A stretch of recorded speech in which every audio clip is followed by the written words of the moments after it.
Шаңырақ астында берекелі, күн кешеміз күлімдеп мерекелі.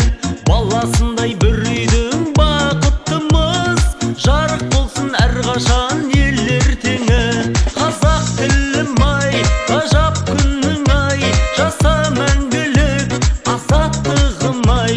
Ашық аспаның тілім асқағым, сөйлет айымда үйрен достарым. Жарқырасын аспанда ай күнімде,